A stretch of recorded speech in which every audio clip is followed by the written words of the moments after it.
Bueno, chicos, entonces el tema de hoy de ciudadanía es la rendición de cuentas y el sistema de control y revocatoria de mandato. Entonces, aquí claramente podemos observar que la rendición de cuentas es cuando las autoridades o principalmente la autoridad máxima, ¿no es cierto?, tiene la obligación de explicar lo que ha realizado durante su mandato, ¿sí? Por ejemplo, aquí nos dice que todos los representantes del gobierno que han sido electos por voto popular, ¿no es cierto?, nos dice que pueden perder la perspectiva del cumplimiento de los intereses del pueblo. ¿Qué quiere decir eso? Que estos candidatos que ya han sido elegidos para el gobierno de nuestro país pueden perder, o mejor dicho, dejar de cumplir lo que prometieron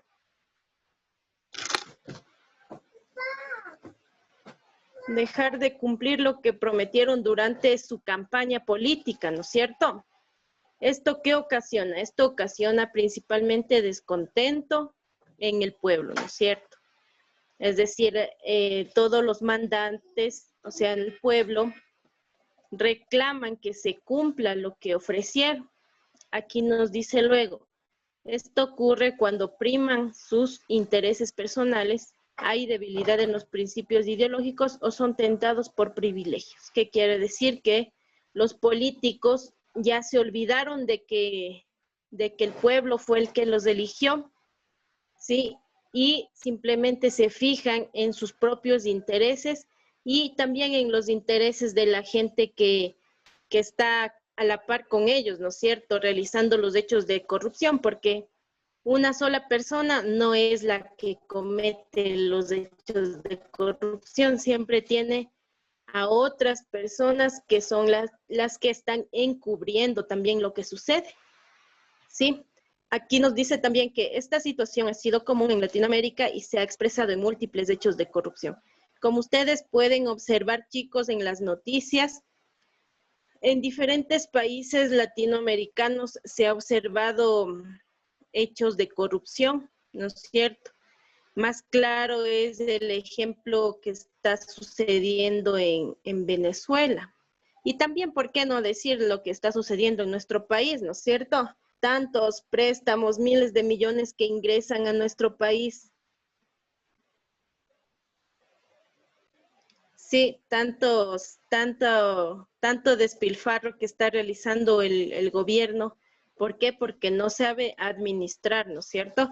Y alrededor de él, quién sabe, hay tantas personas que están haciendo uso del dinero, ¿sí? Entonces, bueno, seguimos aquí, nos dice que esta corrupción provoca grave crisis económica, social, política, que han conducido al desgobierno y a derrocamientos. Entonces, ¿qué sucede cuando la corrupción ya es demasiada en un país? El pueblo puede derrocar al gobierno, que quiere decir que le va a quitar del poder, ¿no es cierto? Sin embargo, ustedes pueden observar que en Latinoamérica hasta ahora no se ha escuchado de esto. El pueblo no se ha podido unir lo suficiente para poder derrocar a ningún gobierno. Es así está el presidente de Venezuela, ¿no es cierto? Que está ahí ya tantos años y que le ha hecho tanto daño a un pueblo próspero en su economía, que ahora ya está por los suelos de esa economía, ¿no? Vamos a continuar.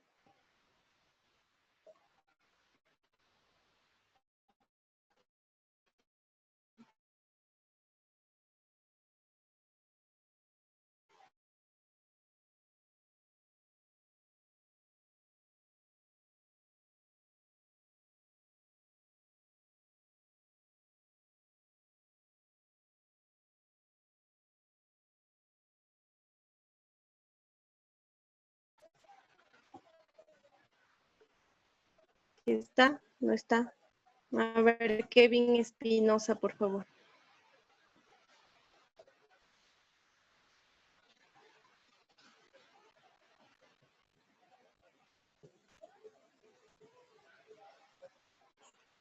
¿Sí me escuchan, chicos? Sí, Licen, sí se le escucha. Sí, Miss. Entonces no están. Déme revisando las cámaras, señor Jonathan, por favor. Yo leo, A dice. ver, lea, por favor. Dice, la corrupción es una de las peores lacras porque implica el uso abusivo de los recursos del Estado para fines particulares, lo que carcome el desarrollo de los pueblos y los mantiene en la pobreza y el atraso. Cuando el pueblo elige a sus mandatarios, les entrega la potestad de ocupar espacios de poder del Estado para atender las necesidades de la gente y garantizar sus derechos. La corrupción es la traición a este propósito y el uso de los recursos del Estado para beneficio personal, familiar o corporativo.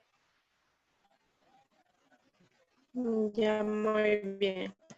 El objetivo general que debería tener un gobierno es el manejo correcto de los recursos para garantizar al pueblo que se van a atender sus necesidades primordiales y también sus derechos, ¿no es cierto? Sin embargo, la corrupción que prima en todos o la mayoría de los países de América Latina, quizá también del mundo, ¿no? Pero en otros lados yo pienso que es mucho más organizado. Sin embargo, en América Latina se puede observar claramente, ya que es donde están los países que están en vías de desarrollo o subdesarrollados, ¿no es cierto? ¿Y por qué sucede esto? Es por la corrupción que existe en los gobiernos, chicos. Una vez que llegan al poder, ahorita ofrecen, ¿no es cierto? Ofrecen maravillas, que trabajos por montones, le van a dar una casa, le van a dar todo.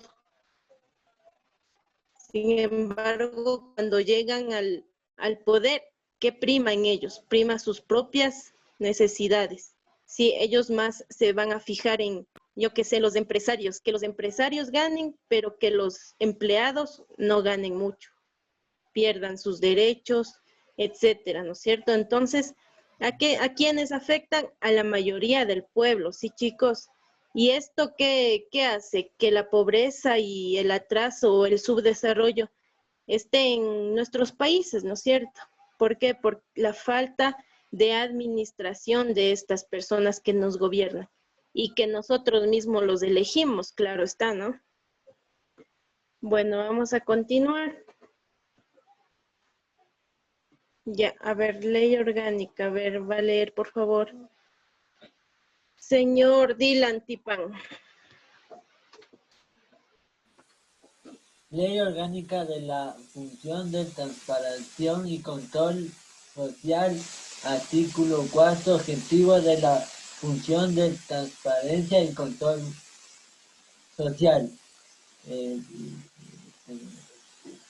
Fomentar e incentivar la participación ciudadana, proteger y promover el ejercicio de derechos, prevenir y combatir la corrupción, promover e impulsar el control de las entidades del sector público o privado que realicen acciones de interés público y que lo hagan con responsabilidad, transparencia y equidad. Ya, muy bien. Entonces, chicos, para que no exista la corrupción, se podría decir, existe este organismo, ¿no? La Ley Orgánica de la Función de Transparencia y Control Social. Sin embargo, ustedes pueden observar que con todo y que tenemos justicia, tenemos diferentes organismos que controlan esto, tenemos la participación ciudadana y etcétera, diferentes inclusive ministerios que no pueden impedir, ¿no es cierto?, que exista la corrupción en nuestro país. Sí, los objetivos que propone esta ley orgánica nos dice que son fomentar e incentivar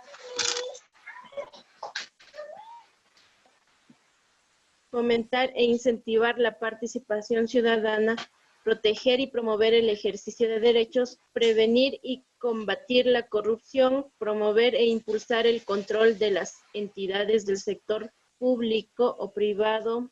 Bueno, todas estas son los objetivos de esta ley orgánica. que supuestamente serviría para transparentar, ¿no es cierto?, las actividades que cumple el Estado. Sin embargo, que no es posible hacerlo.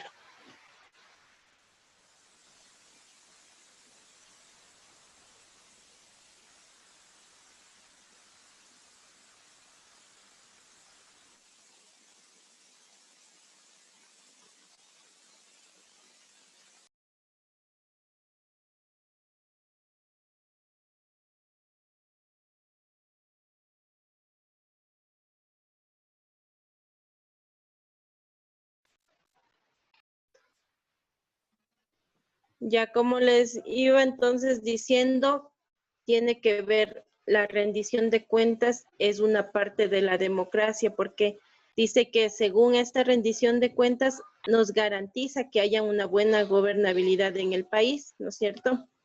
Sin embargo, en nuestro país usted sabe que solamente es esto un hecho más que se da, porque esto no nos garantiza a nosotros que no va a haber corrupción.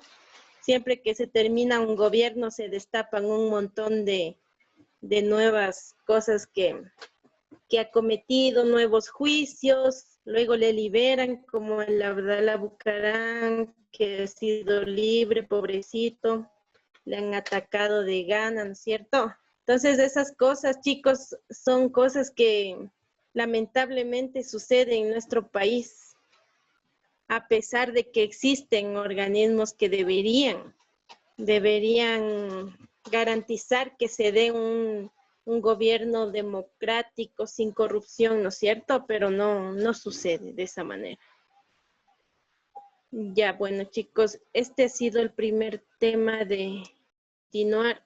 Chicos, con el tema que vamos a continuar son las limitaciones de la democracia, persistencia de exclusiones sociales.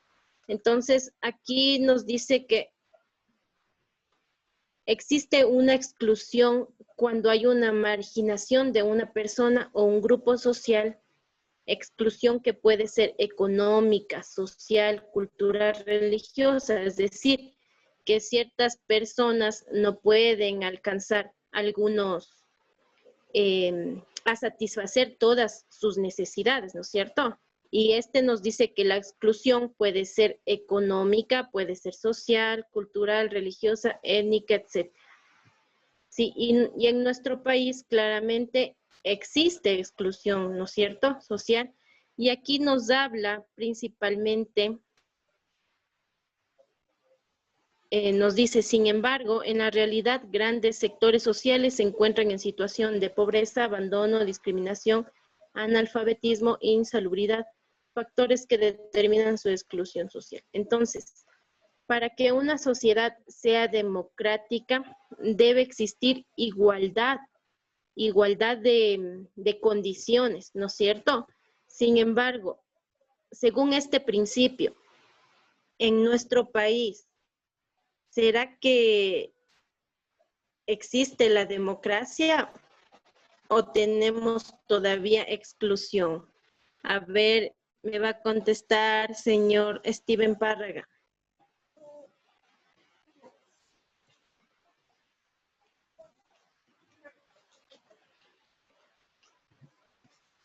¿No está?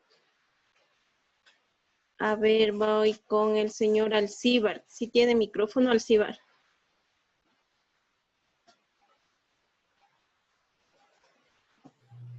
No tiene, Lice. Tampoco. Entonces, con la señorita Ángeles Sánchez, por favor. ¿Cuál era la pregunta, Lice? Según este principio, nos dice aquí este principio que para que una sociedad sea democrática, no debe existir exclusión social, ¿no es cierto? Y cuando hablamos de esta exclusión, hablamos de situaciones de pobreza, abandono, discriminación, analfabetismo. La pregunta era, según este principio, ¿usted cree que en nuestro país sí existe democracia o tenemos todavía este tipo de exclusión social?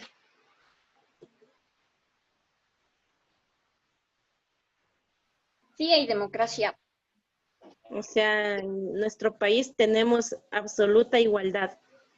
¿Sí? Un poco. Un poco nomás de igualdad. Ajá. No existe pobreza, no hay analfabetismo, no hay insalubridad, nada de eso. Sí, sí hay.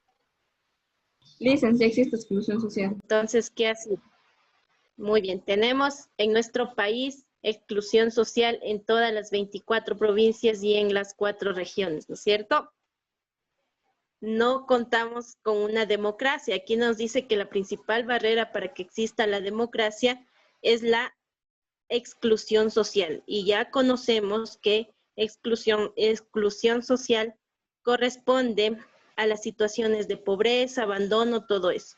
Y nosotros conocemos perfectamente que en nuestro país existe todo esto. Y todo esto es fruto de la corrupción que existe, ¿no es cierto? Ya, chicos, muy bien. Entonces, por favor, este ha sido el tema del día de hoy de ciudadanía y vamos a trabajar, por favor, con el tema de historia.